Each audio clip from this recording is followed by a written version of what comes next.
Hi everyone, it's me, Krylios, Team Racing Productions MC and producer. And joining me, I have a special guest, Amanda Michelle. Welcome. Hi, thanks for having me. It's such a pleasure to have you here. And I want to begin with give them a little bit of introduction about yourself, and let's get into the meat of the matter. Okay. My name is Amanda Gomez. I am the city desk reporter for the Washington City, the local alt weekly, temporarily monthly paper in the district.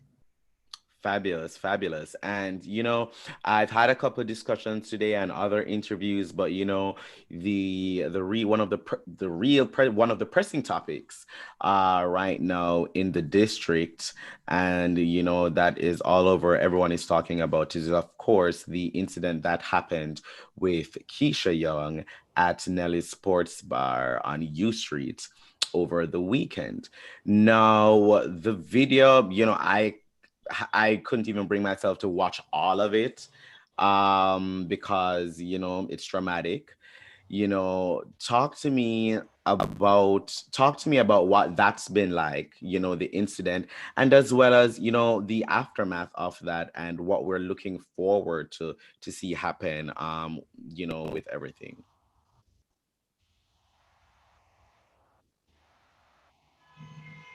Yeah, absolutely. I mean, the video, as you described, it's very graphic. It's really hard to watch. I had to watch it. I mean, I wouldn't have want to watch it, but I had to for work. And I mean, it's basically footage of Miss Young, who's 22-year-old college student. She's being dragged by what we later now confirmed is a security guard for Nallie's sports bar in U Street Corridor. And he's, pulling her by, it looks to be like her arm, her legs. I mean, I've spoken with her lawyer, and he like confirmed that it's hard to tell from the video, but I mean, it was her braids. I mean, he's pulling her down, and you're hearing the crowd's reaction. Oh my God! And later at the end of it, you like see him finally like kind of take her out of the bar, and her waiter, we find out her cousins, and it might be some other folks, but who then start, the fight starts between it looks to be the workers there and her family. And I mean, the reaction, given how graphic it is, has been, people are angry, Yeah. understandably so. That happened like Saturday, like around 1 a.m. too, or it was, early Sunday morning, and then later the Sunday day, like folks, you saw the video, they reacted to it, and folks like Harriet Stream, a local like a Black liberation group in the district, they and others organized a protest outside of Nellie's for Sunday. And so clearly people were mobilized within the matter of hours to go out to protest outside of Nellie's. And yeah, and then people started reacting more, and now that security guard is now fired. Nellie's immediately terminated him. They announced that yesterday afternoon. So this all Yeah, happens in a matter of like a I think whole hours hours. And the reactions are coming in from local organizations, from, LGBT related organizations, other organizations that have worked with them in the past or have existing relationships. Many of them saying that they're now, reevaluating their business relationships with Nelly, some asking for real reparations. And we're seeing who is, coming out in solidarity. Talk to me about what it would look like for there to be actual justice served. What do we want to see Nellies do? And what should, us as citizens, as patrons, as, people of color, as queer people, do to make sure that this does not happen again in not only this establishment, but, no other establishment here in the district?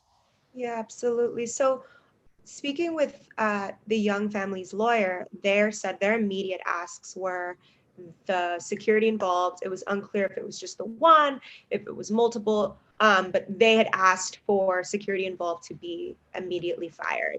And so that's what Nellie did. I mean, it's involved in this. It's like one a vantage point of a cell phone camera. This is why families also asked for security footage, because the family is interested in pursuing civil action as they find Nellie's liable for assault. They're also contemplating filing a police report. And so those are the two immediate asks, right? But like you said, I mean, there are others who are calling for a full on boycott, right? And so I'm like, and so now this has meant that like other like queer organizations in the district are like rethinking their relationship. Among those was like Capital Pride Alliance, which right like handles a lot of. We're also in the midst of Pride Month. Can we like It's say like Pride point Month. that out? Can This you happened believe? like in Pride Month, and like this happened Pride weekend, reopening weekend. It was the weekend to like turn up and go out. It was very. It's I should say, speaking as like a queer woman myself, I was like, the day before was like, it's like March, we're all happy. And then like this Yes. happened Saturday. And then also there was like news of a like a person who went around saying homophobic slurs to people and like Oh, I saw that. Yes. it was like, it turned out, I mean, MPD made an arrest already. It was like a 13-year-old boy, which just makes me so sad. He was like carrying around a machete and like saying He was homophobic. 13. OMG. I didn't even know that. Yeah, I mean, it's a very tragic weekend, and we didn't really get Yeah. to celebrate last year, right? We were like all in lockdown, so it's very upsetting to be reporting this It just is. on a level.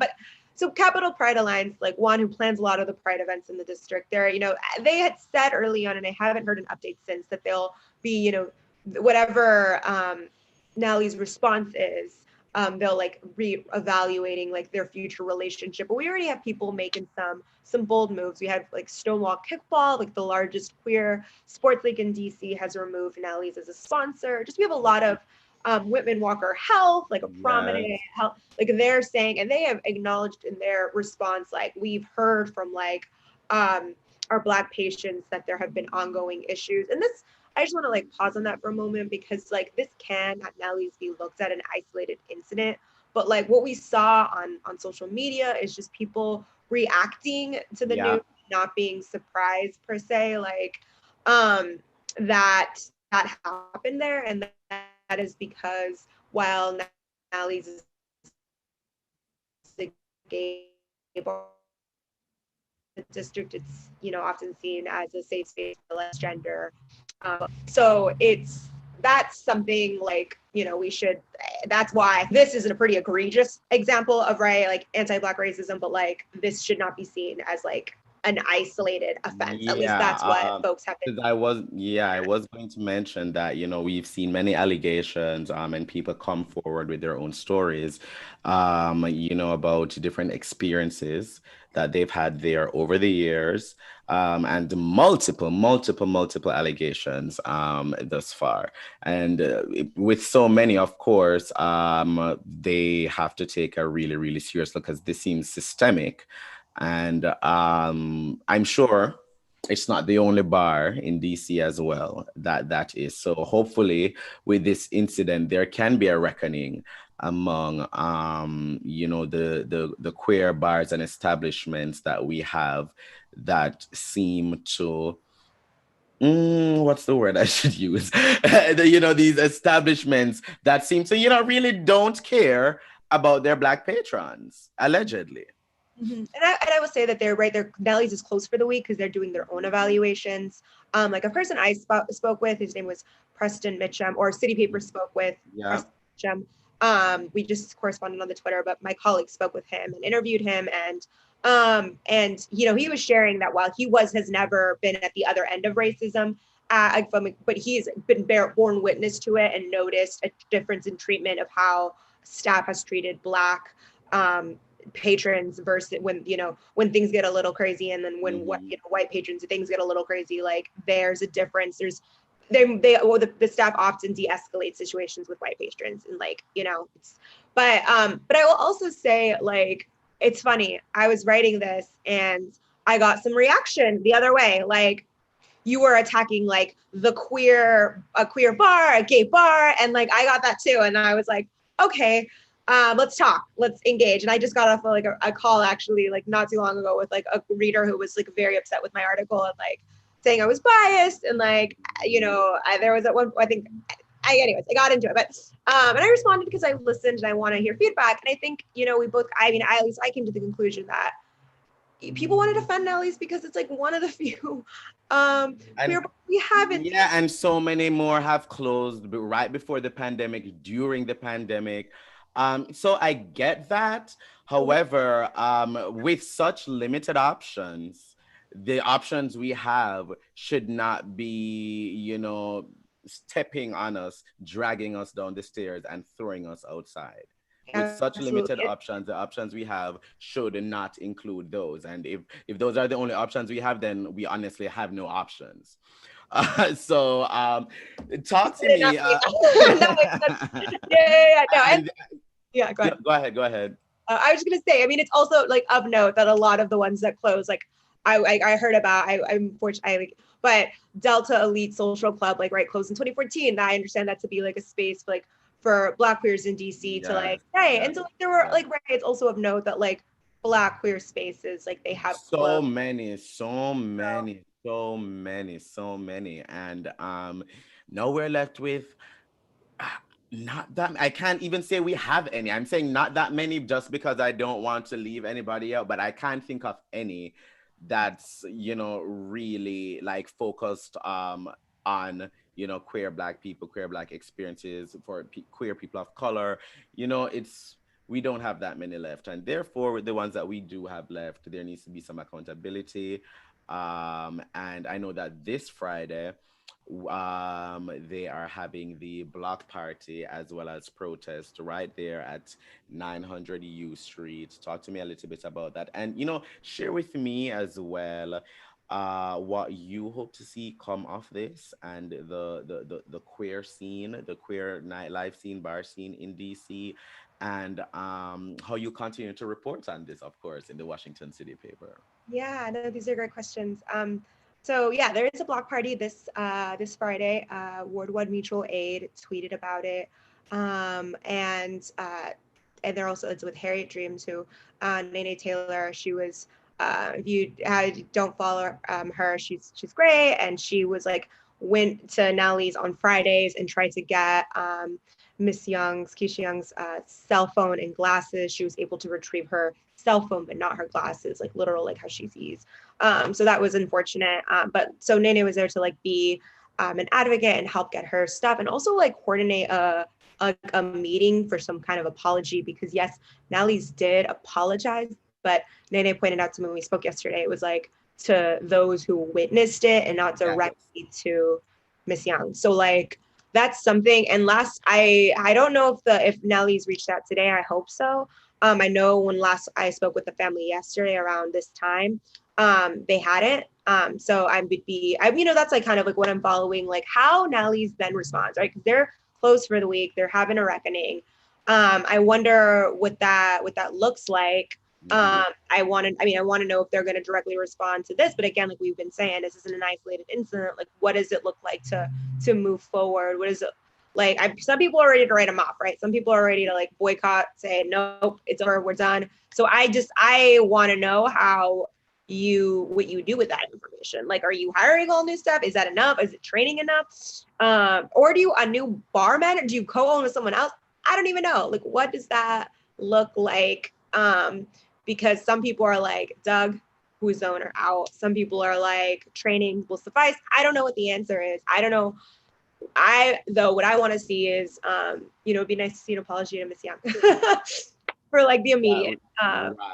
right, right. Certainly, certainly. And for anyone who wants to be supportive, or to keep up with you, keep up with Washington City Paper, keep up with the story, and to see how it's going. How are they able to do that?